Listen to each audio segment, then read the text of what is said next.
नमः शिवाय सगळ्यांना. आजचा दिवस माझ्यासाठी खूप खास आणि प्रसन्न देणारा होता. आज आमच्या गावातील मंदिरामध्ये शिवपुराण कथाचा शेवटचा दिवस होता. साक्षात महादेवाच्या मंदिरामध्ये बसून ही कथा ऐकणं हा वेगळाच आनंद होता.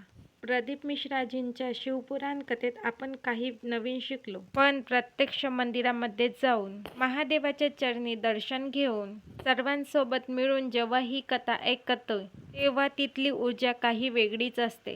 कथा तर ऐकलीच आणि गादीचे आणि महादेवाचे सुद्धा दर्शन घेतले. मन एकदम शांत आणि भरून आलं. आणि विशेष म्हणजे मंदिर छोटं असून सुद्धा तिथली व्यवस्था आणि थाट बघण्यासारखा होता.